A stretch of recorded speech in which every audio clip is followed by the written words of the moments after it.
أعوذ بالله من الشيطان الرجيم بسم الله الرحمن الرحيم الحمد لله رب العالمين والصلاة والسلام على سيدنا محمد أشرف الأنبياء والمرسلين وعلى آله وصحبه أجمعين. الحمد لله الذي هدانا لهذا وما كنا لنهتدي لولا أن هدانا الله.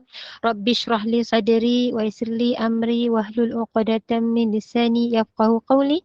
رب يسير عليك يسير وتمم بالخير. Assalamualaikum warahmatullahi wabarakatuh. Ahlan wa sahlan yang berbahagia Al-Fadil Ustaz Muhammad Aizuddin bin Kamaruzaman kerana sudi bersama-sama dengan Gubernur Iman dalam kuliah duha hari ini dengan kitab hadis Qudsi. Walaupun Ustaz dalam kereta, Masya Allah, mudah-mudahan Allah kurniakan keberkatan. Juga bersama-sama yang dikasihi para pencinta ilmu, pencinta Al-Quran, sahabat-sahabat yang dirahmati lagi dikasihi oleh Allah Subhanahu Wa Taala. Yang saya hormati lagi saya kasihi sahabat takbiran Gubernur Iman yang dipimpin oleh pengerusi Puan Hajah Rosniati binti Mansur.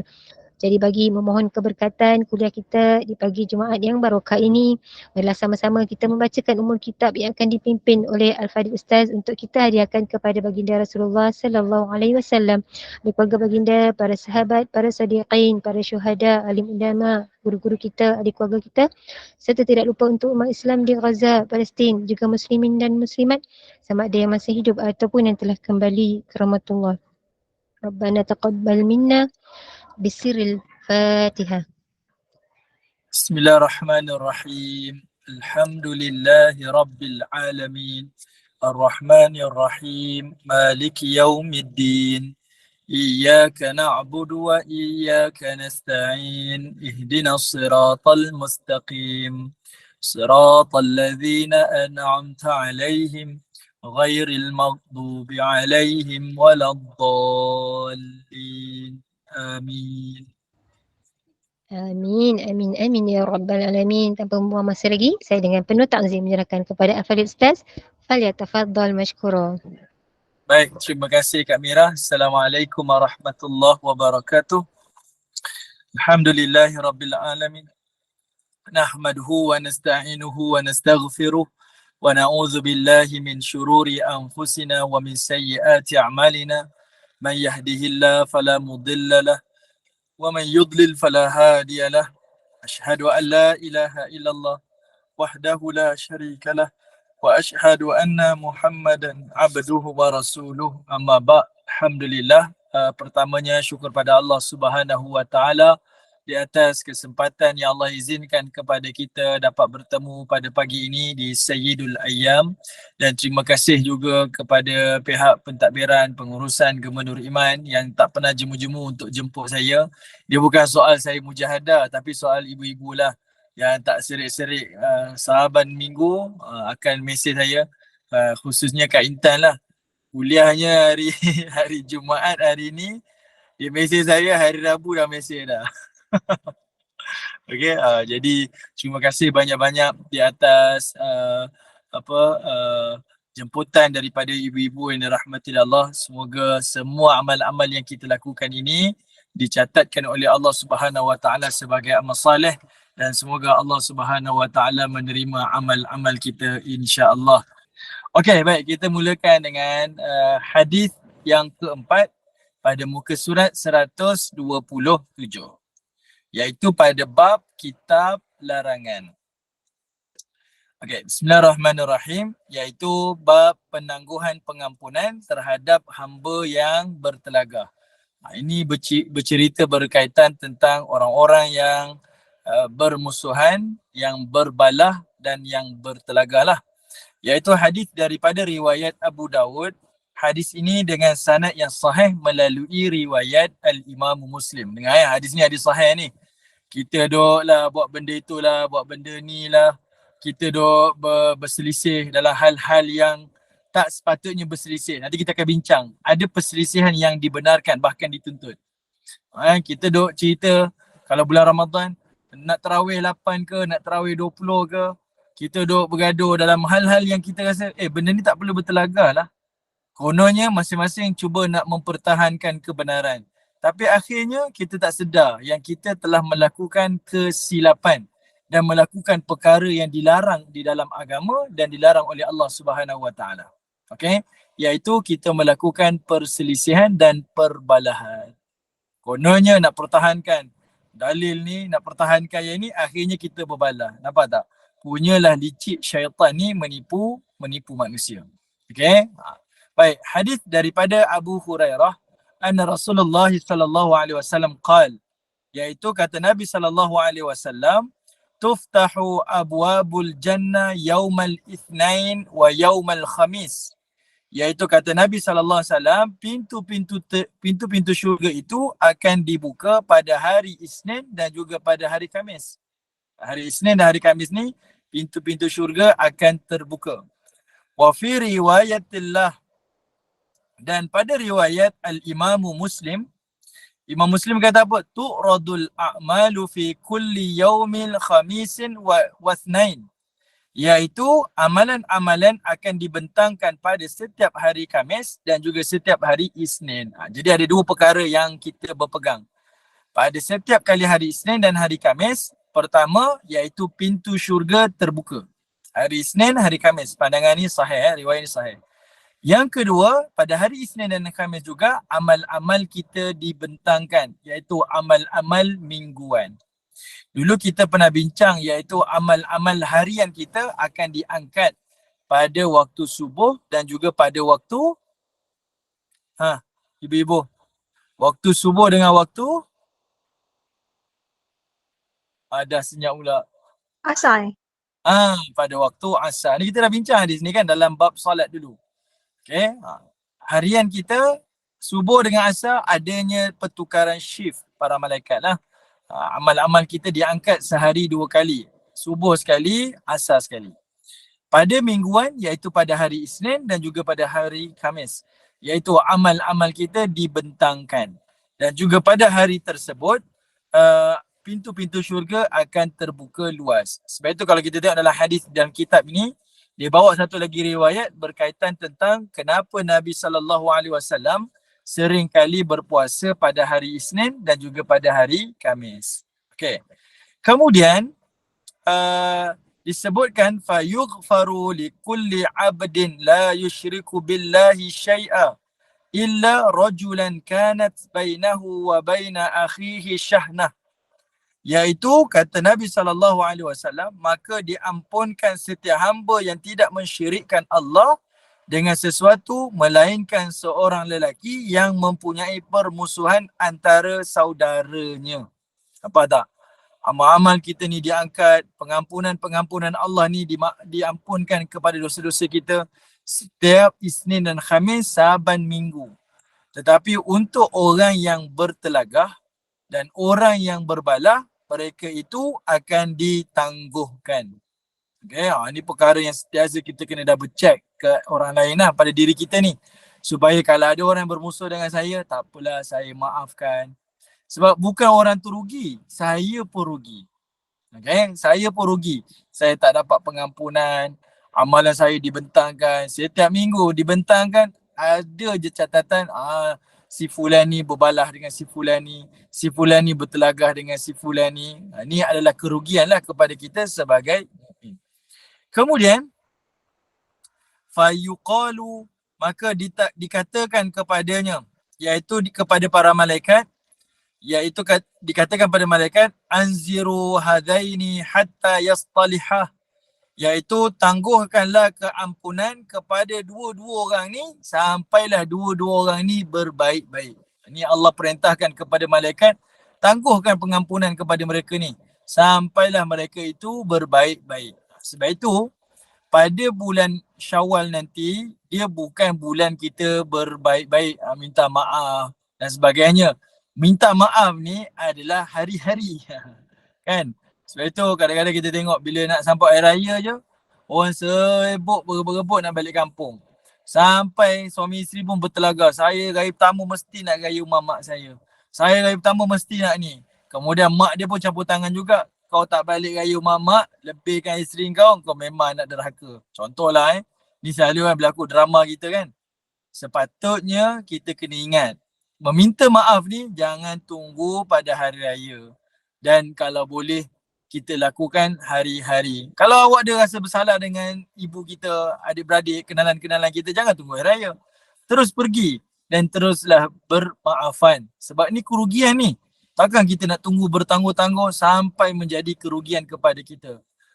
Amalan-amalan kita dari sudut pengampunan yang kita mohon kepada Allah, semuanya ditangguhkan. Kenapa? Sebab saya berbalah dengan manusia. Selalu saya sebutkan pada ibu-ibu, dalam hidup beragama ni ada dua paling penting. Hablum minallah, jaga hubungan dengan Allah, wa hablum minan nas, dan jaga hubungan kita dengan manusia. Dua-dua ni penting. Penting tak pentingnya hubungan dengan manusia selain daripada hubungan dengan Allah, sehingga Allah Ta'ala datangkan ada dua surah, Allah mulakan dengan kemurkaannya dan kemarahannya. Wailul likulli humazatil lumazah, dan juga ayat wailul lil mutaffifin. Allah kata binasalah orang yang kaki cela, kaki umpat, dan binasalah orang-orang yang suka mengambil hak orang lain. Dua surah ini Allah buka dengan kalimah wail, kalimah yang Allah Ta'ala cela, zahirkan kemarahannya. Dan dua surah ni persamaannya adalah bercerita tentang dosa manusia dengan manusia. Sebab selalu dalam mindset orang beriman ni, kita kena jaga hubungan dengan Allah, jaga ibadah-ibadah kita. Tapi kita terlepas pandang, jaga hubungan dengan manusia pun adalah perkara yang sama-sama penting. Ini perkara yang kita kena ambil berat, menjaga hubungan dengan manusia. Okey, kemudian dikatakan lagi pada malaikat, anziru hadaini ya hatta yastalihah. Lalu dikatakan, tangguhkanlah keampunan kepada kedua-dua orang ini sehinggalah mereka berbaik. Anziru hadaini hatta yastalihah, dan tangguhlah keampunan kedua-dua orang ini sehinggalah dia berbaik-baik. Kemudian wa fi riwayatillah, di dalam riwayat al-Imam Muslim disebutkan urku hadaini hatta yastaliha marrataini. Lewatkanlah pengampunan kepada dua-duanya sehingga mereka berbaik-baik. Diulang dua kali. Dan kita tahu di dalam bahasa Quran dan juga bahasa hadis, kalau perkara itu diulang dua kali ataupun tiga kali, itu menunjukkan kepada penegasan. Sebab ada satu istilah kita pegang, iaitu marah tak semestinya dengan marah-marah kan. Kita tak boleh nak marah-marah. Jadi kita boleh tahu satu ketegasan yang ditetapkan oleh Nabi SAW ni tak semestinya Nabi kena naikkan suara. Tak semestinya Nabi kena menjerit-jerit, memekik-mekik. Tidak. Cukup hanya baginda Nabi SAW mengulangi dua kali atau tiga kali perkara yang sama, itu menunjukkan satu penegasan. Okey? Itu menunjukkan satu penegasan. Ibu-ibu maklum kan, satu hadis daripada Nabi SAW bercerita tentang Nabi ni Allah telah maklumkan kepadanya berkaitan tentang malam Lailatul Qadar. Nabi dah excited dah keluar daripada rumahnya nak bagi khabar gembira kepada para sahabat Nabi tentang bilakah malam Lailatul Qadar. Tiba-tiba Nabi keluar, tengok ada dua orang sahabat berbalah. Tengah berbalah. Lalu baginda Nabi SAW redakan perbalahan di antara dua orang sahabat tu. Lalu Nabi pun menyebutkan, tadi aku keluar daripada rumah tadi sebab aku nak maklumkan kepada kamu satu berita besar ni, iaitu malam Al-Qadar. Tentang bilakah malam Al-Qadar. Nabi nak bagi tahu malam sekian-sekian ni. Tetapi adalah kerana dua orang ni berbalah, maka Allah menahan rahmahnya. Allah Ta'ala telah melupakan baginda Nabi SAW daripada ingatan tadi berkaitan tentang bilakah malam Lailatul Qadar. Jadi Nabi dilupakan. Kerana apa? Kerana perbalahan dua orang ni. Bayangkan, dua orang ni berbalah menjadikan Nabi terlupa bila berlakunya Lailatul Qadar. Rahmat Allah tertahan. Bayangkan, kalau satu negara berbalah, hari ni kita tengok macam mana. Daripada parlimen, pemimpin-pemimpin berbalah, sampailah ke masjid-masjid, para ulama-ulama berbalah. Ini bukan berselisih faham, ini bukan khilaf. Ni berbalah, bergaduh. Si fulan ni bergaduh dengan ni, si fulan ni bergaduh ni. Sampailah ke rumah tangga, ahli masyarakat, semua orang berbalah. Rasa-rasa kita macam mana? Allah berkati ke negara kita ni? Allah berkati ke kehidupan kita ni? Semua orang dalam keadaan berbalah. Semua orang dalam keadaan bermusuhan. Dan semua orang dalam keadaan bertelagah. Nescaya kalau benda ni berlaku, tidak turunlah rahmah, tidak turunlah kasih sayang dalam keluarga kita. Jadi dalam rumah tangga lah khususnya ada perselisihan di antara kita tu, cepat-cepatlah reda janganlah kita berpanjangan. Sebab lagi lama kita berbalah, lagi menyebabkan menjadi asbab tidak turunnya rahmat Allah Subhanahu Wa Taala kepada kita dan juga kepada ahli keluarga kita. Ini bahasa hadis lah. Dalam bahasa kita, lagi lama kita bergaduh, lagi toksik lah persekitaran kita. Dia tidak menjadikan perkara yang bermanfaat, bahkan mendatangkan keburukan demi keburukan di dalam jiwa kita, di dalam kehidupan kita. Okey, baik, sekarang kita tengok dalil-dalil yang lain berkaitan tentang firman Allah Subhanahu Wa Taala. Okey, pertama, ibu-ibu yang dirahmati Allah, kita tengok pada surah Al-Hujurat ayat yang ke-10. Okey, ibu-ibu boleh buka Quran, tengok surah Al-Hujurat ayat yang ke-10. Mungkin ada Kak Zina ada ke Kak Zina Musafir? Tak ada Kak Zina. Okay. Tak ada Kak Zina, Kak Mira. Kak Zina tak ada Ustaz, dia ada kenduri. Kendurinya hari Jumaat ya? Ada majlis saudara kenduri, jadi dia orang persiapan dah Ustaz. Okey, baik. Kurang je. Okey, minta tolong Kak Mira, kalau Kak Mira boleh share screen, cuba tengok surah Al-Hujurat, perhatikan pada ayat yang ke-10. Okey, cuba tengok. Pada ayat itu, Alamak, sekejap. tak dapat Kak Mira, sesiapa je lah. Tak dapat pun tak apalah, masing-masing buka Quran. Kita tengok pada surah Al-Hujurat, tengok ayat. Tak boleh Ustaz. Tak boleh, tak. Jangan risau. Okey, ibu-ibu kalau tengok dalam Quran, dalam surah Al-Hujurat, ini surah yang Allah Subhanahu Wa Taala menyebutkan berulang kali perkataan ya ayyuhallazina amanu. Surah Al-Hujurat ni adalah surah dakwah yang paling terbaik. Macam mana kita nak bersosial, macam mana kita nak berkomunikasi dengan sesama ahli masyarakat. Okey? Sebab ayat itu Allah kata, wahai orang-orang beriman. Maksudnya kalau kamu rasa kamu beriman, kamu kena lakukan apa yang Allah perintahkan. Seringkali saya sebutkan, bila kita jumpa ayat-ayat seruan, wahai orang-orang beriman, dipanggil an-nida dekat sini, berarti ayat selepas itu adalah ayat perintah. Sama ada perintah untuk lakukan ataupun perintah untuk meninggalkan. Jadi kalau kita merasakan saya ni orang beriman, maka perlulah kita melakukan. Jadi pada surah Al-Hujurat ni Allah ulang banyak kali. Antaranya pada ayat ini, pada ayat 10 Allah kata apa? Innamal mu'minuna ikhwah fa aslihu baina akhwaykum wattaqullaha la'allakum turhamun. Kata Allah Subhanahu Wa Taala, sesungguhnya orang-orang yang beriman itu bersaudara. Allah highlightkan perkataan tu. Orang yang beriman itu bersaudara. Kita saudara, iaitu kita datang daripada rahim agama yang sama. Okay, rahim agama yang sama, kita bersaudara. Macam mana pun kita berselisih, kita bertelaga, ingat, dia macam satu hubungan kekeluargaan adik-beradik. Okay? Jangan sampai berselisih tu memang berlaku dalam keluarga. Tapi jangan berselisih itu menjadi kesan yang buruk. Sampai kita ceritakan kepada orang-orang di luar sana. Sehingga kan orang lain ketawakan kita dan orang lain mengambil kesempatan di atas perbalahan kita. Jadi sebab itu Allah highlight. Orang mukmin itu bersaudara. Bila sebut bersaudara, kita ni memang akrab, memang rapat. Dan bila dah terlalu rapat, mestilah ada perselisihan. Dan mestilah ada sedikit perbezaan. Ibu-ibu duduk di Gema Nur Iman. Saya percayalah di balakan tabir ni mesti ada yang saling setuju tak setuju kan. Saya tak setujulah dengan pandangan ni. Tapi itu bukanlah menjadi punca kita berbalah. Tetapi kerana terlalu hampir, kita terlalu rapat menyebabkan ada perbezaan. Dan ini adalah fitrah. Perbezaan dekat sini kerana background kita, cara kita berfikir, cara kita melihat, cara kita lontarkan pandangan, latar belakang kehidupan kita, itu membezakan. Tetapi perbezaan ini bukan untuk kita berpecah. Tetapi perbezaan ini adalah bersifat menyempurnakan. Okey? Jadi orang mukmin adalah ikhwah. Mereka ni bersaudara. Kalau khilaf, jangan cerita pada orang. Kita bergaduh dengan adik-beradik kita, sampai ke jiran kita tahu. Tak, kita jaga aib kita. Kita tutup kelemahan-kelemahan kita.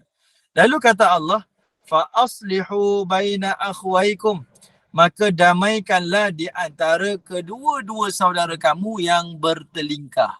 Jadi kalau kita nampak, kitalah orang yang menjadi titik tengah yang mendamaikan.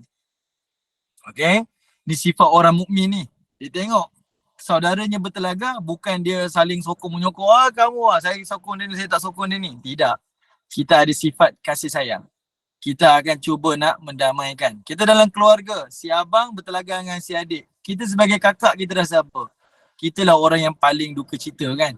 Dan kita sentiasa fikirkan apa cara untuk selesaikan masalah. Dan itu sebenarnya yang ada dalam fikiran orang mukmin. Bayangkan orang mukmin kalau semua ada fikiran macam ni, percayalah orang mukmin akan sentiasa cuba nak cari jalan tengah, jalan perdamaian. Bukan cari sebanyak mungkin poin untuk kita berbalah dan bergaduh. Tapi apa yang berlaku hari ini? Manusia meninggalkan perintah Allah, akhirnya manusia banyak melakukan kesilapan-kesilapan yang ditegah oleh Allah Subhanahu wa taala. Kita jadi saksilah keburukan itu akhirnya merosakkan wajah agama kita, akhirnya merosakkan, mencalarkan imej kita sebagai seorang mukmin.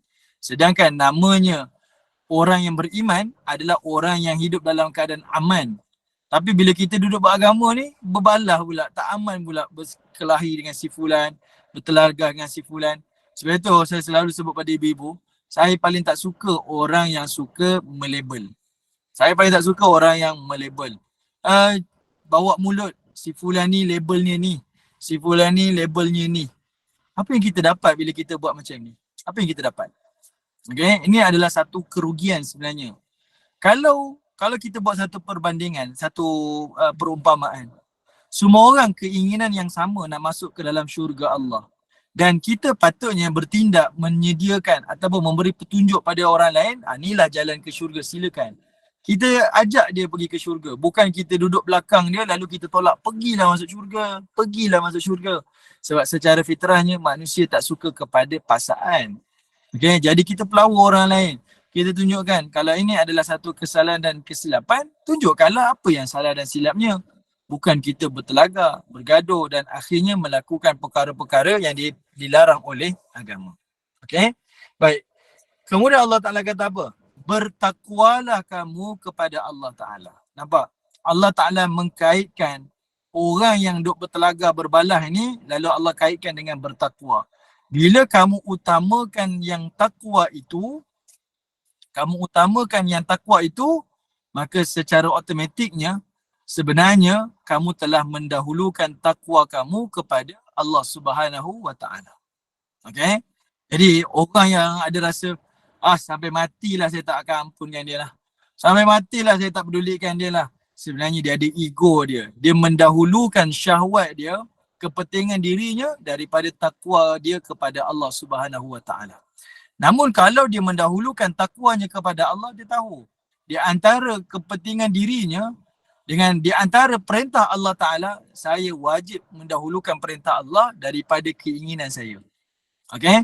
Apalah sangat diri saya ini kalau nak dibandingkan dengan perintah Allah Ta'ala. Saya boleh tolak ke tepi keinginan-keinginan saya berbanding saya tak boleh tolak ke tepi perintah-perintah Allah Subhanahu wa taala. Perkara ni tak mudah ibu-ibu.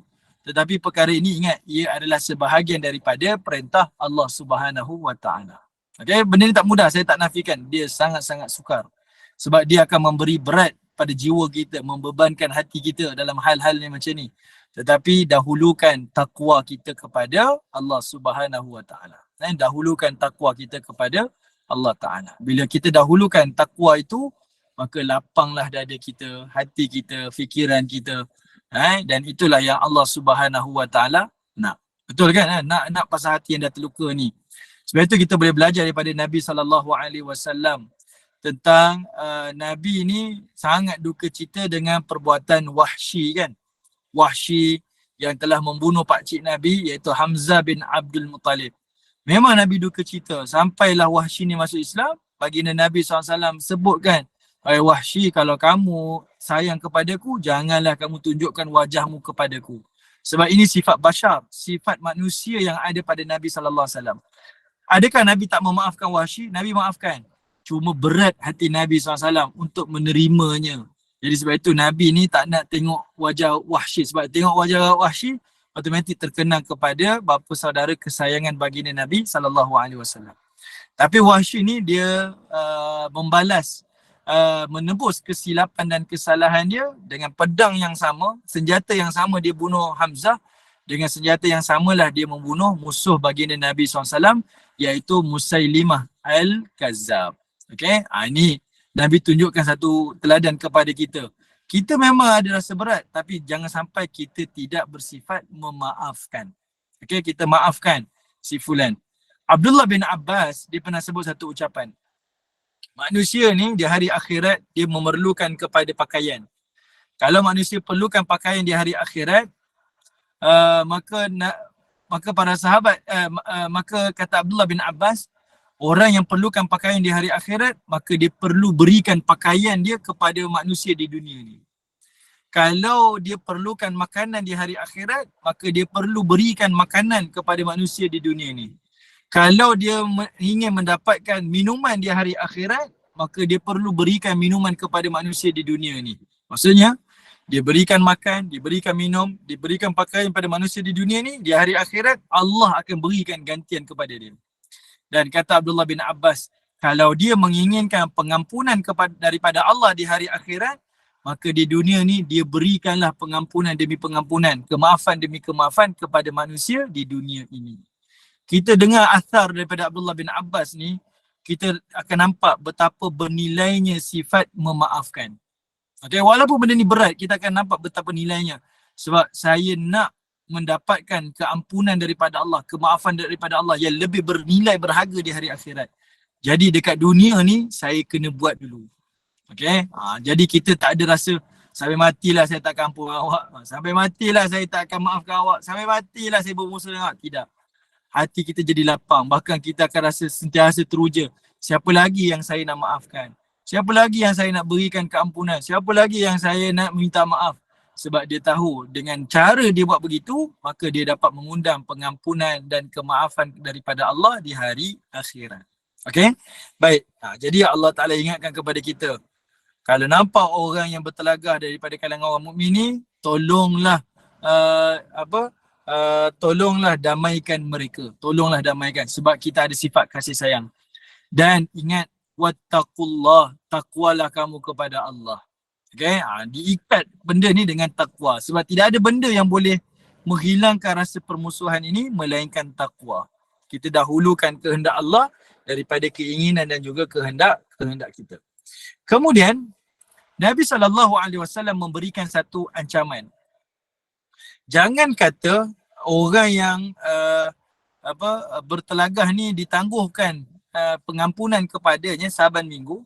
Bahkan yang lebih berat lagi, iaitu Nabi SAW menyebutkan, kata Nabi SAW, la yahillu lil muslim an yahjura ahadahu fawqa 3 layalin.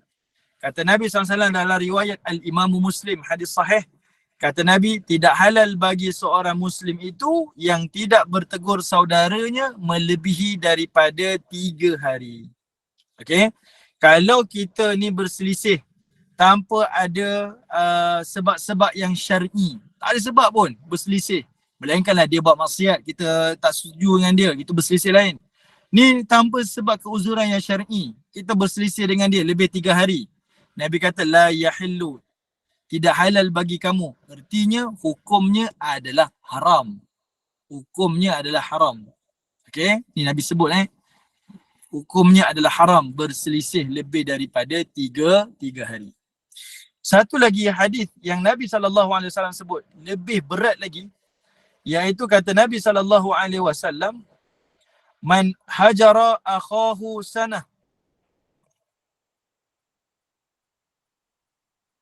Kata Nabi SAW, siapa yang tidak bertegur saudaranya selama setahun, maksudnya berpanjangan, lebih daripada 3 hari lah. Tak bertegur siapa dengan saudaranya selama setahun berpanjangan. Ni berlaku kan.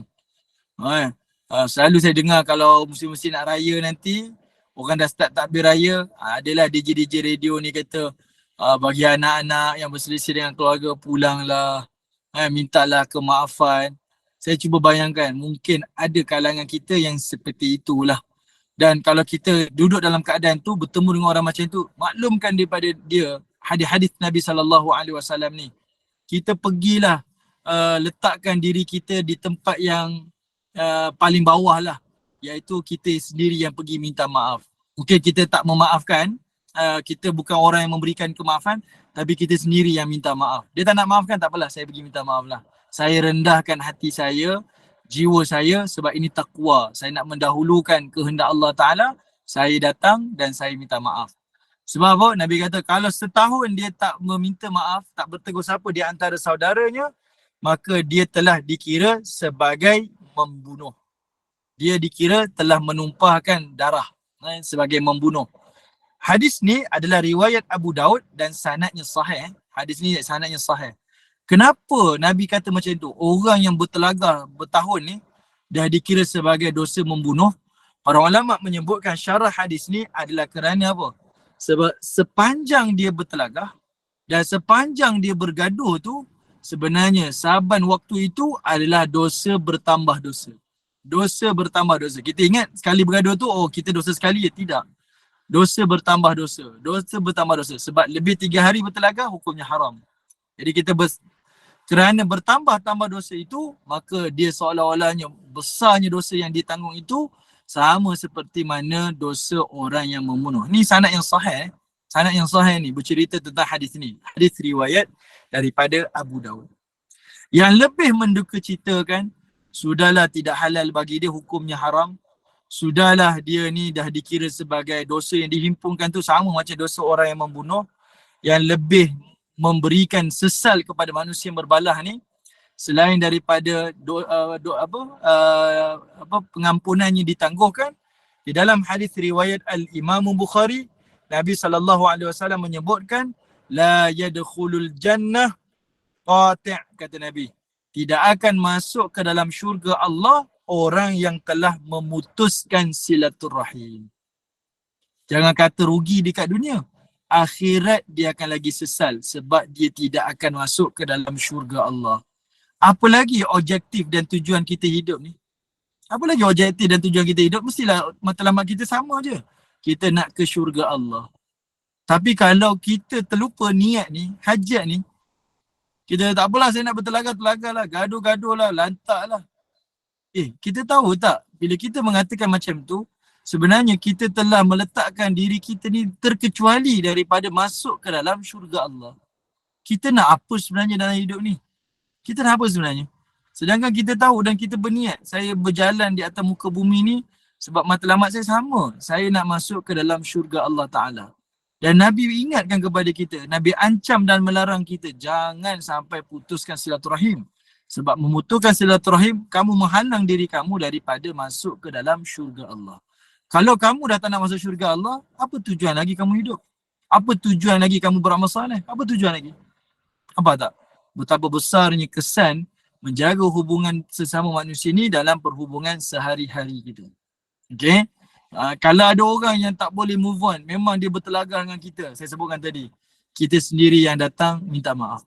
Tapi kalau dia sukar nak memaafkan, tak mengapalah, itu pilihan dia. Tetapi dari sudut kita, kita ambil sifat seperti baginda Nabi SAW, saya memaafkanlah. Saya memaafkan. Terpulanglah kepada kamu. Kalau kamu datangi saya, bertamu di rumah saya akan layan kamu sama macam orang lain. Tidak ada beza pun. Kita sama macam biasa. Tapi kalau kamu tak boleh terima saya, tak mengapalah, apa yang saya boleh buat kan? Apa yang saya boleh paksakan. Dan ini adalah perkara-perkara yang kita kena ambil berat. Jangan kita ambil mudah je. Oh tak apalah, benda ni bukanlah berat pun. Alah, berselisih ni normal lah. Memanglah. Ini kan lidah. Ini kan lidah kan digigit. Macam mana? Macam mana kita punya pepatah kita? Ini kan lidah. Sedangkan lidah lagi tergigit. Ini kan pula suami isteri. Ini kan pula suami isteri kan. Memanglah dia adalah satu fitrah. Tetapi janganlah sampai berbalah-balah. Janganlah sampai berhari-hari. Sebab bila berhari-hari bertelaga, dia bukan lagi sebab isu tu. Tetapi dia lebih adalah kerana egonya. Kerana kesombongannya. Dia menafikan kebenaran dan dia mula memandang orang lain dengan pandangan yang merendah-rendahkan. Dan itu sebenarnya yang dilarang di dalam agama. Berbalah, berselisih, biasa sebenarnya. Berbeza. Tetapi yang menjadikan dia berhari-hari kerana kesombongan kita, ego kita. Dan itu sebenarnya yang diingatkan di dalam hadis-hadis baginda Nabi SAW. Okey, baik. Sekejap Alright, saya tengok soalan dulu. Okey, baik. Sekarang kita tengok. Ada tak perselisihan yang dibenarkan? Jawapannya ada. Dalam keadaan kita berselisih ni, adakah dibenarkan? Ada. Dan dibolehkan. Iaitu perselisihan yang dilakukan oleh kalangan para ulama dalam perbezaan pendapat. Yang ini yang dibenarkan. Sebab apa? Sebab di dalam satu athar yang disebutkan yang menyatakan Allah Subhanahu Wa Taala tidak akan menghukum seseorang yang berselisih pandangan di dalam hal permasalahan. Maksudnya ulama-ulama yang berkhilaf pandangan, yang ini terkecuali. Saya nak bezakan khilaf para ulama ni adalah dari sudut ada yang kata ni boleh, ada yang kata ni tak boleh, ni makruh, itu khilaf. Tapi kalau ada ulama ataupun asatizah yang mula melabel, menuduh dan mengkafirkan, itu tak sama. Itu salah. Okey? Si fulan ni itu salah. Okey? Yang khilaf yang diredai ni adalah khilaf pandangan ulama dari sudut satu dalil. Dia tak bergaduh, dia tak berbalah. Tetapi dia berbeza pandangan. Sebab itu kadang-kadang kita dengar ada asatizah ataupun ada ulama yang mengatakan saya berbeza pandangan si fulan. Dia bukan menghina ulama tu. Tetapi ia adalah perkara yang dibenarkan. Okay? Dia adalah perkara yang dibenarkan. Sebab Allah Ta'ala kurniakan kepada si fulan ni ilmu dan Allah juga kurniakan pada orang lain tu adalah ilmu. Bukan kita nak rendahkan dia walaupun dia ulama besar. Tetapi sebenarnya itulah menunjukkan kelemahan kita sebagai makhluk. Kita ni tak sempurna walaupun kita duduk dengan jawatan yang besar, title yang besar dan sebagainya. Tapi kita tahu yang kita ni berada dalam keadaan kelemahan demi kelemahan. Okey, jadinya sebab itu perbezaan khilaf antara ulama dari sudut pandangan, bukan dari sudut emosi, dari sudut peribadi tak, dari sudut pandangan itu dibenarkan. Sebab antara yang disebutkan di dalam satu lafaz yang masyhur, iaitu disebutkan ikhtilafi ummati rahmat, iaitu khilaf dalam kalangan umat itu adalah rahmah. Maksudnya manusia ni, umat Nabi SAW, kalau mereka ada selisih pendapat dari sudut permasalahan hukum, itu adalah rahmah. Kenapa khilaf pandangan ulama ni adalah rahmah? Kenapa khilaf ulama ni adalah rahmah, ibu-ibu? Siapa boleh bantu saya? Kenapa khilaf ulama ni rahmah? Dari sudut hukum hakam ni rahmah.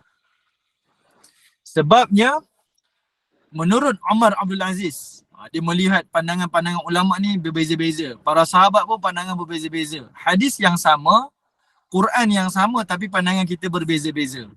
Dalam pandangan mazhab ini kata makan unta membatalkan wuduk. Pandangan yang lain kata tak batalkan wuduk. Ada perlu bergaduh ke? Tak perlu bergaduh lah. Ni khilaf pandangan ulama. Okay. Jadi dekat sini bukanlah nak kata kita kena bertelagak.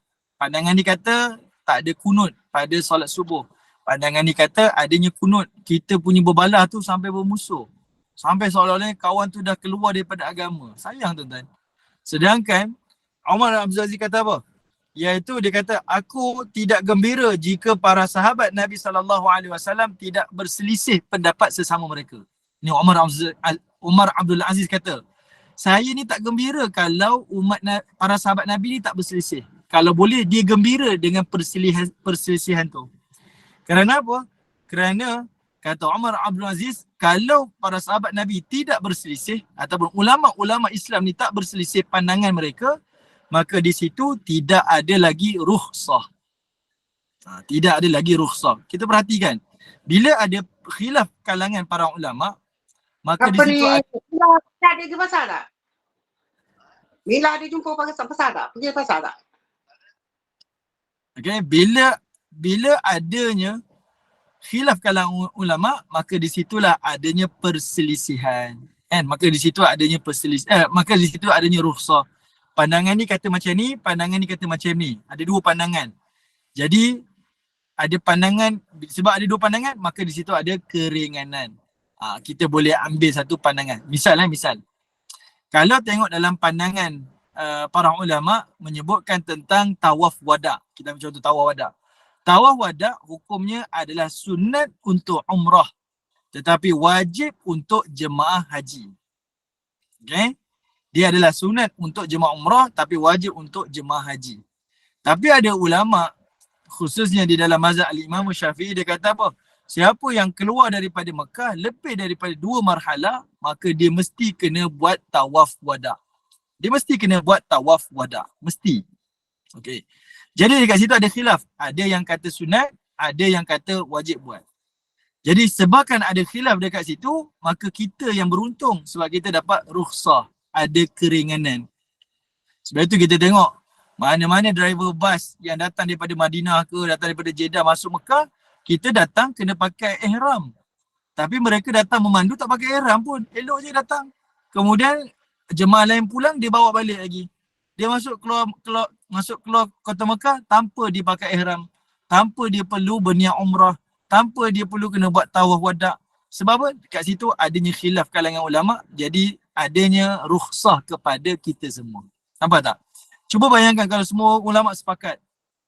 Nak keluar daripada Mekah memang kena buat tawaf wada'. Dan masuk Mekah mesti kena buat umrah.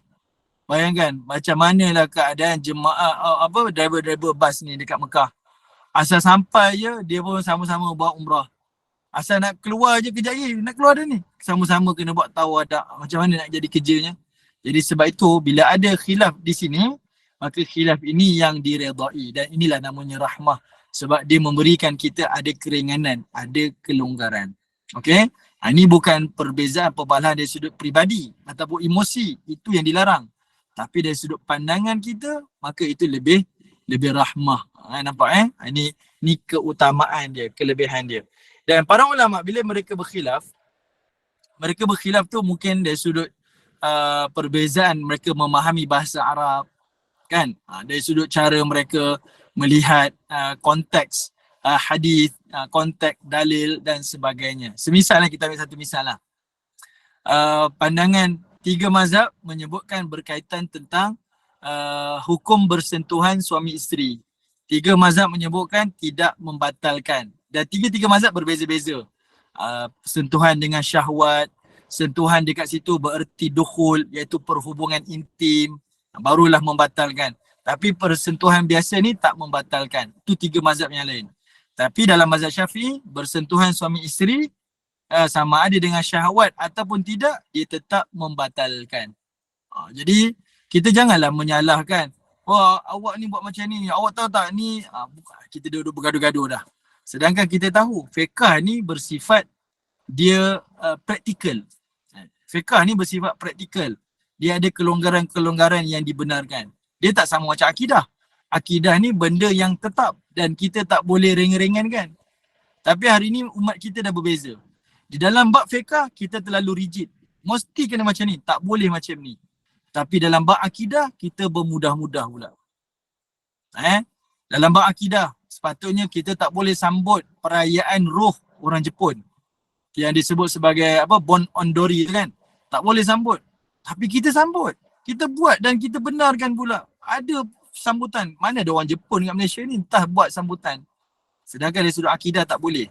Di Selangor lah saya cerita ni, dekat Selangor ada sambutan ni dibenarkan, dibuat. Sedangkan tak boleh. Ramai orang Muslim datang dalam perayaan festival tu. Datang ramai-ramai. Sebenarnya tu tak boleh. Tapi kita buat. Kita nampak benda tu biasa saja. Tapi dalam sudut bab khilaf pegangan fiqh ni yang ada kelonggaran, pandangan ni ada. Oh tak boleh, kita tu tak boleh, kena ikut pandangan ni juga, tak boleh pandangan ni. Nampak tak cara kita memahami agama ni menyukarkan kita dan menyulitkan kita. Sedangkan Islam ni dia fleksibel. Dalam bab yang paling asas, bab berkaitan dengan tauhid tak berubah, prinsip kita tak berubah.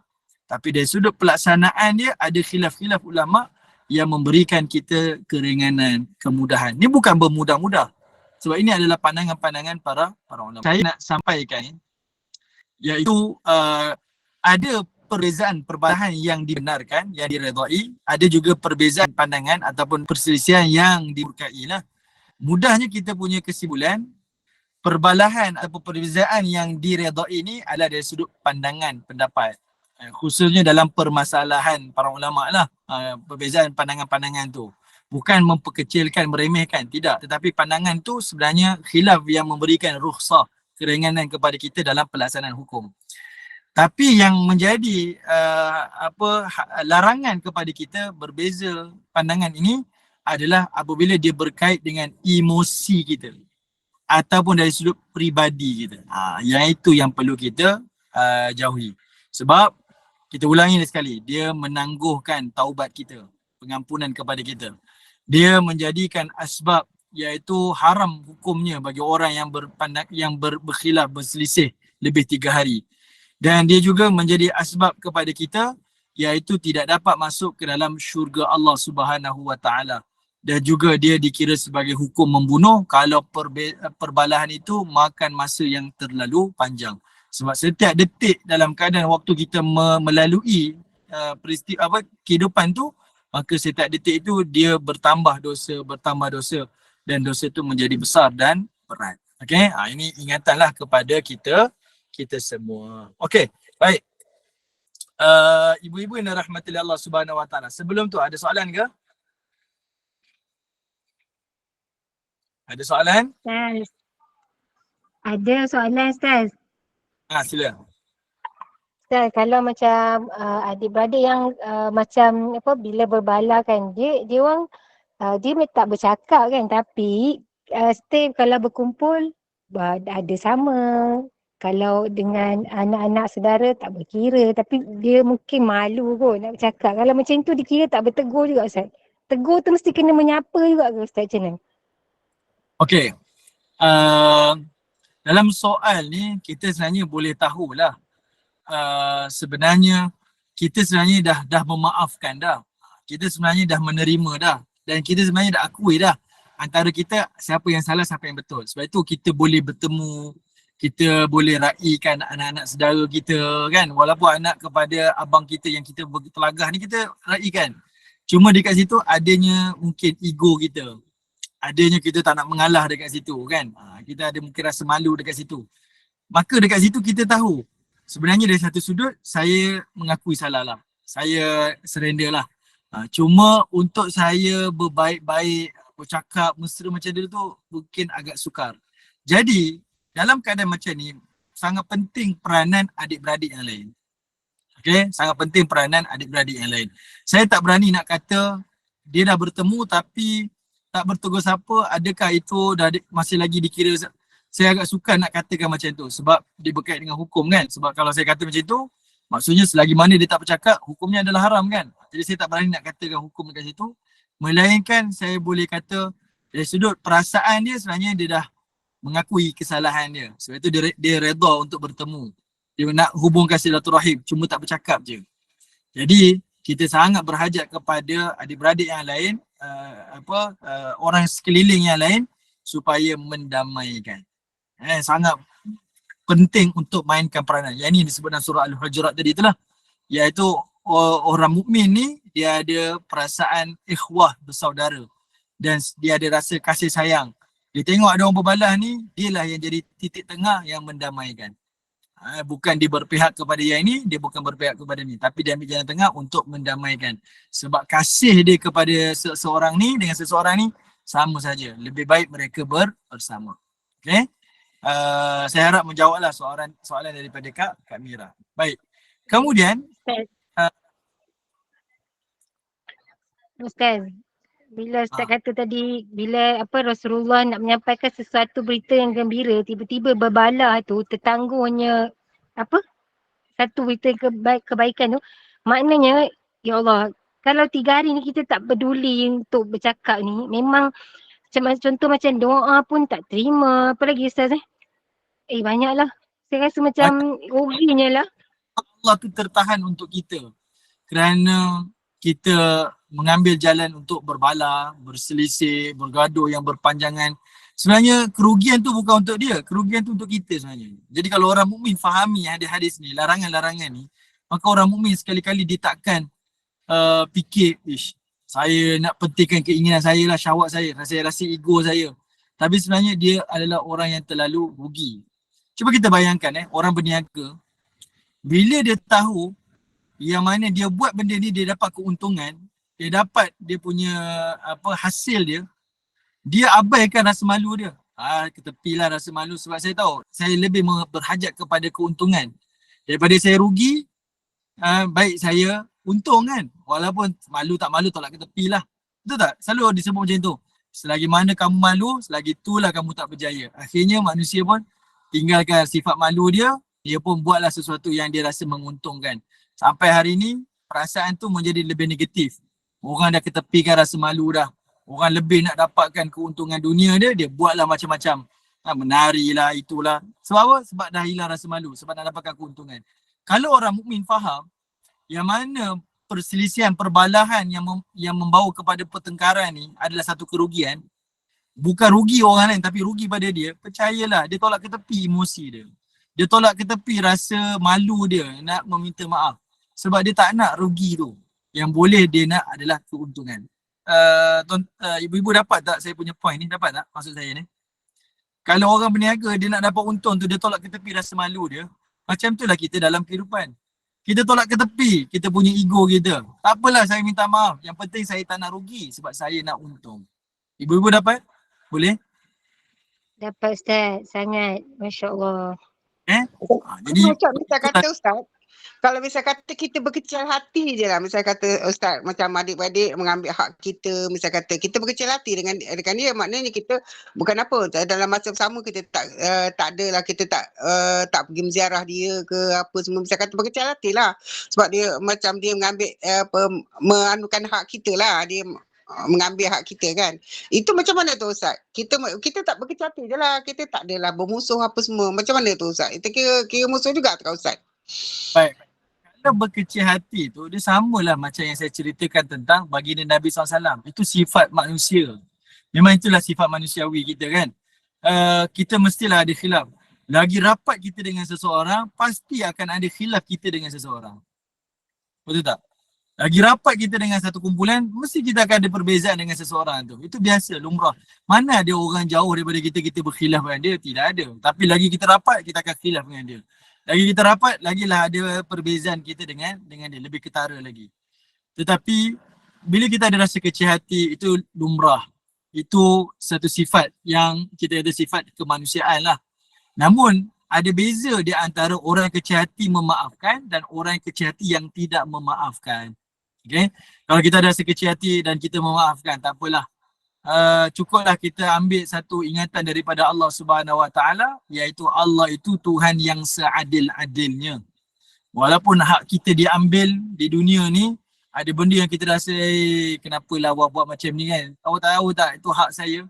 Kita tahu Allah itu maha adil. Adilnya Allah Taala ni, semua hak itu akan dikembalikan kepada pemiliknya dengan seadil-adilnya. Tak di dunia, di hari akhirat. Inilah cara kita pujuk hati kita. Tak mengapalah. Tapi kalau kita mampu cakap dengan dia, silakanlah. Tapi kalau tak mampu, tak apalah. Saya serahlah kepada Allah Ta'ala. Allah lah seadil-adil Tuhan. Jadi apa hak saya yang diambil, dikhianati, tak apalah. Allah akan membalas yang paling setimpal. Allah lah yang akan bagi sesuai dengan keadaannya seadil-adilnya. Kita pujuk hati kita begitu. Boleh ibu-ibu Sebab kita tengok dulu saya pernah cerita pada ibu-ibu dalam kisah Nabi Yusuf AS. Pertemuan kita dulu lagi. Nabi Yusuf, Nabi. Ayahnya Nabi. Datuknya Nabi. Moyangnya Nabi. Tengok macam mana adik-beradik Nabi Yusuf AS. Adik-beradik Nabi Yusuf AS, semua ni anak-anak keturunan Nabi ni, adik-beradiknya berselisih. Bahkan anak-anaknya itu, adik-beradik Nabi Yusuf AS, ada hajat untuk membunuh adiknya sendiri, adik kandungnya sendiri. Nak bunuh ni. Kita boleh bayangkan. Kalau keluarga Nabi pun ada macam tu, apatah lagi keluarga saya. Kan? Ini adalah sifat lumrah. Dan tengok macam mana sifat Nabi Yusuf AS. Di penghujung kisah Yusuf tu, ketika mana dia pegang jawatan yang paling besar, dan abang-abang dia mengakui kesalahan dia, mengakui kesilapan dia, Nabi Yusuf tak cakap, itulah abang. Buat lagi. Kita kalau macam tu kan, orang dah mengaku salah, dia kira bagi bola tanggung lah. Tinggal kita nak smash je. Kita rasa macam tu. Tetapi tidak Nabi Yusuf AS. Dia sebut apa? Semuanya ini adalah kerana syaitan. Sebut syaitan. Maksudnya kalau dia sudah fitrah manusia, manusia tak nak berselisih sebenarnya. Kalau ikut fitrah manusia ni tak nak bergaduh saja, tak nak berkecil hati. Tetapi kerana adanya syaitan yang kita kata yang kira mencucuk-cucuk kita ni, yang membawa kita akhirnya berlakulah permusuhan, dengki mendengki, benci membenci, musuh bermusuh. Yang ini adalah perbuatan syaitan. Bila kita nampak sebenarnya abang saya ni bukan nak bergaduh dengan saya, tapi kerana godaan syaitan, hati kita ni jadi lapang untuk memaafkan. Sebab selalunya saya sendirilah kadang-kadang kita nak memaafkan tapi tengok perangai dia, hilang sabar saya tengok perangai dia ni. Nak maaf pun tak jadi maaf lah, geram je tengok. Contohlah. Jadi kita pujuk hati kita, sebenarnya si fulan ni baik hatinya, baik orangnya, tetapi kerana syaitan lah yang menjadikan kita bermusuhan. Syaitan lah menjadikan kita berselisihan. Dan itu sebenarnya ucapan yang keluar daripada mulut Nabi Yusuf AS. Dan sebab itu Yusuf ni dia boleh maafkan abang-abangnya, 10 orang abangnya dia boleh maafkan. Walaupun abangnya tu berniat berhajat untuk bunuh dia. Sebab dia letakkan kesalahan itu pada syaitan, bukan kepada abang-abang dia. Ni cara kita lah. Macam mana kita nak menawar hati kita, memujuk hati kita untuk memaafkan orang lain. Okey, baik. Kita baca satu lagi hadis sebelum kita berakhir. Saya ambil masa sikit lah ibu-ibu. Tadi kita pun start lambat. Kemudian kita pula jalan-jalan pula tadi. Okey, hadis yang kedua daripada riwayat Ibnu Majah dengan sanad yang sahih daripada jalur Abu Hurairah, iaitu Nabi sallallahu alaihi wasallam kana yasumul itsnaini wal khamis. Nabi SAW berpuasa pada hari Isnin dan hari Khamis. Faqila ya Rasulullah. Dan ada seseorang telah bertanya pada Nabi, wahai Rasulullah, innaka tasumul isnain wal khamis. Sesungguhnya kamu wahai Rasulullah berpuasa pada hari Isnin dan hari Khamis. Faqala, lalu kata Nabi SAW, inna yawmal ithnain wal khamis yaghfirullahu fihi ma likulli muslim. Aku berpuasa pada hari Isnin dan Khamis itu kerana hari Isnin dan Khamis adalah hari yang Allah mengampunkan setiap Muslim di dalamnya. Kita dengar hadis ni sahih, kita rasa teruja. Masuk hari Isnin rasa teruja je nak beramal lebih. Masuk hari Khamis rasa teruja je nak beramal lebih. Sebab hari itu adalah hari-hari pengampunan. Hari-hari yang Allah berikan peluang kepada kita pengampunan. Okay? Jadi Nabi kata apa? Illa muhtajirain, melainkan 2 orang yang saling bermusuh, yang bertelagah. 2 orang ni Allah tak ampunkan. Yaqulu, maka Allah Ta'ala akan berfirman, da'huma hatta yastaliha. Kamu tinggalkanlah mereka berdua sehinggalah mereka berdua itu berbaik-baik. Nampak tak? Ini ajaran agama kita supaya kita sentiasa berbuat baik-baik. Dan sebab berbuat baik ni adalah akhlak kita. Dan akhlak dia sangat berkait dengan keimanan. Okay, dia sangat berkait dengan keimanan. Kita selalu dengar firman Allah Ta'ala, ya ayyuhalladzina amanu taqullaha haqqa tuqatih wa la tamutunna illa wa antum muslimun. Wahai orang-orang yang beriman, bertakwalah kamu kepada Allah dengan sebenar-benar takwa. Dan janganlah kamu mati melainkan sebagai seorang Muslim. Itu selalu kita dengar ucapan tu. Tapi kita pernah terfikir tak, macam mana saya nak bertakwa dengan sebenar takwa? Dan macam mana saya nak mati sebagai seorang Muslim ni? Allah Ta'ala sambung ayat itu, wa'tasimu bihablillahi jami'a wa la tafarruqu. Kata Allah Ta'ala, iaitu berpautlah kamu semua di tali Allah dan janganlah kamu bercerai-berai. Ini menunjukkan kepada kita, nak jadi orang yang sebenar-benar takwa, mati dalam keadaan Muslim, hidup dengan berjamaah dan jangan hidup dalam keadaan kita bercerai-berai, bertelagah dan sebagainya.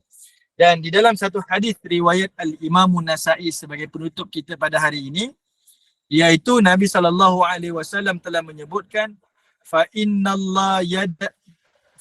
yadallahi 'alal jamaah.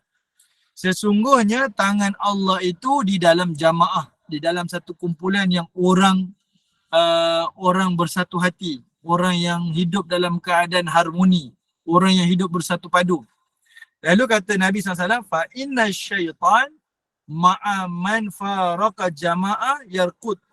Dan sesungguhnya syaitan itu akan berlari bersama-sama dengan orang yang memisahkan dirinya daripada jamaah.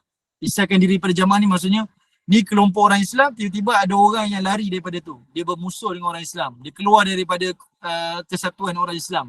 Jadi syaitan yang jadinya Nabi SAW ingatkan kepada kita, iaitu kalau kita duduk dalam keadaan berjamaah, jamaah ni maksudnya kita hidup satu padu bersama-sama dengan ahli masyarakat, maka Allah Ta'ala akan bersama-sama dengan kita.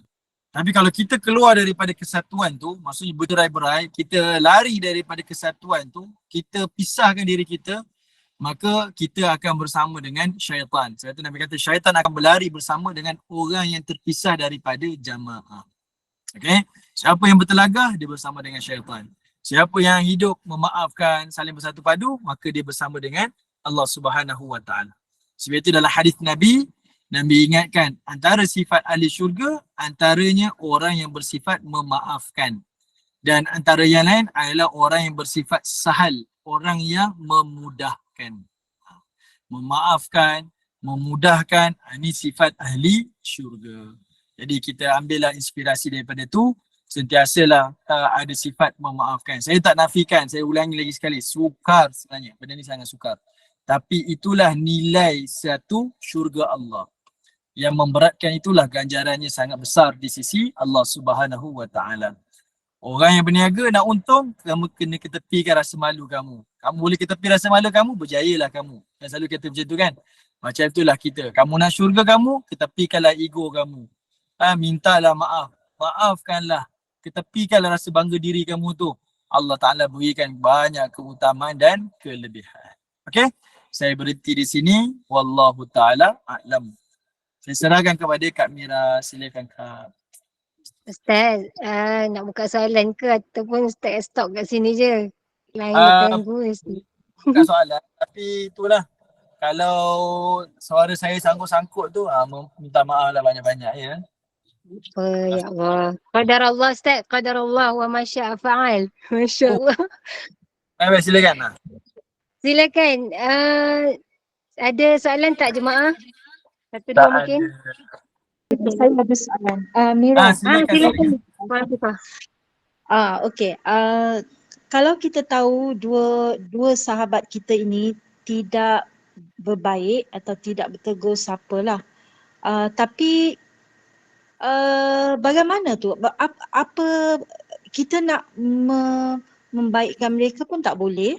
Tapi dia akan memberi kesan kepada kita ke Ustaz? Okey, baik. Pertama, dari satu sudut kesan tu tidak ada. Tetapi sifat orang mukmin yang saya sebutkan tadi, Allah perintahkan dalam surah Al-Hujurat, kalau kita nampak dua orang berbalah, orang mukmin ni ada sifat rahmah dia. Dia ada sifat kasih pada saudara dia. Dia sentiasa akan cuba cari jalan untuk mendamaikan. Dan itu adalah sifat mukmin. Okey, orang yang ada iman dalam hati dia. Orang yang ada takwa dia kepada Allah Ta'ala. Ni bukan berkait dengan saya ni. Perselisihan ni, kawan dengan kawannya. Tapi dia ada sifat iman tu menyebabkan dia cuba cari jalan untuk mendamaikan. Itu sifat orang mukmin. Okey. Bila kita tak ada perasaan tu, kita boleh cek baliklah. Adalah kelemahan pada keimanan kita. Paling tidak kita kena doakan kepada mereka. Kedua, dengarkan suara saya boleh kan? Boleh. Boleh hang dengar. Tak. Sebab macam ni Ustaz. Saya ada sifat nak membaikkan mereka, tapi both of them is like so ego, so keras kepala. Bagaimana kita yang melihat ini memang tidak setuju dan memang tidak suka, tapi kita pun juga tidak ada jalan untuk mendamaikan mereka. Okey, kat situ bonda tak jadi masalah lah sebab kita dah usaha dah dengan kemampuan kita. Kita pun dah mengingatkan, kita dah menasihatkan. Tapi pilihan tetap keputusan tu di tangan mereka. Cuma satu perkara yang kita kena ingat pada diri kita ni, kita tak pernah bersetuju dan kita tak berpihak kepada mana-mana pihak. Sebab ada kadang-kadang kenalan ni menyebabkan kawan tu terus dengan sifat tu sebab bila kawan tu bercerita dengan dia ni ambil jalan tawakuf. Maksudnya dia nak jadi natural. Tapi natural dia, kawan tu kata, oh ya betul. Memang betul. Nanti kawan seorang tu lagi cakap, dia pun betul-betul. Akhirnya kawan yang bermusuh tu kata, Tengok, bukan saya je cakap dia macam tu. Kawan ni pun cakap macam tu. Tanpa kita sedari, kita ni pun terlibat. Sebab kita membenarkan. Dia paling mudah, bila kawan tu bercerita tentang seorang tu, kita boleh cakap, janganlah macam tu. Setiap orang ada kesilapan dan setiap orang mesti ada kebaikan. Maksudnya kita tak pernah bersetuju dengan dia supaya dia fikir panjang. Apa yang dia buat itu salah. Saya sejujurnya ibu-ibu, saya ada seorang kenalan saya, kami buat satu bisnes. Dia sampai hari ini dia ada rasa tak puas hati dengan saya. Sedangkan kalau dari sudut dia ada kematian ibu, saya ziarah. Kalau ada apa hari-hari yang kebesaran, kita ada wish dia. Tetapi setiap kali dia bertemu dengan sahabat-sahabat kami ni, ada je cerita tentang saya. Dan saya pun tak apalah, saya ambil sifat memaafkan. Saya pun dah cuba sehabis baik untuk berdamai lah. Ni saya punya pengalaman. Tapi yang menjadikan saya nampak perkara tu menyebabkan dia tak rasa dia salah. Sebab dia dikelilingi oleh kawan-kawan yang tak setuju dengan perbuatan dia. Tapi bila dia bercerita, kawan yang lain angguk je. Okey, betul lah tu. Betul lah tu. Menyebabkan dia rasa apa yang dia buat tak salah. Yang dia rasakan, saya lah salah. Walaupun saya dah pernah minta maaf. Walaupun saya dah datang ziarah dia. Walaupun kita dah berkata. Tapi dia tetap rasa saya bersalah. Sebab ada kawan-kawan yang seolah-olahnya bersetuju dengan keputusan dia. Sedangkan kita tahu kawan-kawan ni natural. Dengan saya pun dia boleh WhatsApp. Kawan-kawan yang lain lah. Cuma beza dengan seseorang ni. Nampak tak? Jadi kita tengok peranan kita. Kalau kita dah habis usaha dah. Kita dah cuba dah berdamai. Kita tak suka pun tengok dia berselisih. Dia memilih untuk tak nak dengar cakap kita. Kita berlepas lah. Maka kita tak terlibatlah lagi dengan permusuhan tersebut.